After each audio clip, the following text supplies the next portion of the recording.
In the middleweight division at UFC 287, you got Kelvin Gastelum. Finally, we get to see this guy fight this year. He's 17-8, taking on Chris Curtis, who comes in at 30-9. So this is going to be a toss-up fight because both fighters very good and pretty much even in the odds for entertainment purposes only. Curtis, 1 inch taller at 5'10". He's got a 76-inch reach compared to 71 for Kelvin Gastelum. He fights right-handed. Gastelum fights left-handed.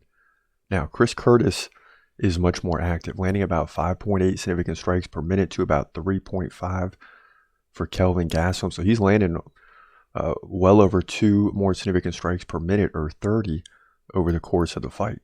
Now, the takedown game goes to Kelvin Gastelum, but he only lands like 1 takedown over the course of 3 rounds. So when you look at the stats, I mean, you got to go with Chris Curtis, but for some reason, a lot of people like Kelvin Gastelum in this one, so we better dig a little bit deeper. Gastelum, 62% takedown defense. Now, he struggled lately, losing to Jared Cannonier and Robert Whitaker, 2 of the best fighters in the division, clearly. However, he did beat Ian Heinisch. Before that, he lost to Jack Hermanson. So he's lost 3 of the last 4 and just struggling. Now, the action man, a.k.a. Chris Curtis, 100% takedown defense. That's an important stat. He's coming off the win over Joaquin Buckley by KO. He also lost to Jack Hermanson, trailed 100-43 in significant strikes. In that one, Jack Hermanson beat Gastelum in just about a minute in that fight. Now, Curtis also beat Rodolfo Vieira and Brendan Allen. So he's won 3 of the last 4. So Curtis has a little bit of momentum coming into this fight.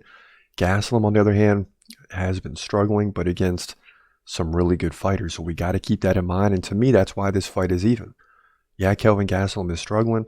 Yes, Chris Curtis has some momentum, but the competition isn't nearly the same. With that being said, I still believe Chris Curtis comes in here and gets the win.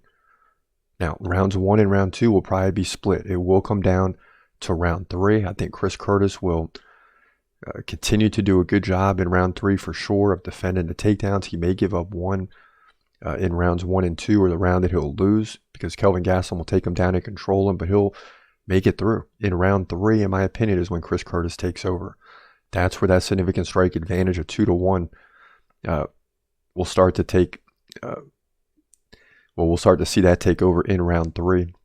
And to me, Chris Curtis just pulls away in this one to get a unanimous decision victory, in my opinion, to move to 31-9, middleweight division, UFC 287.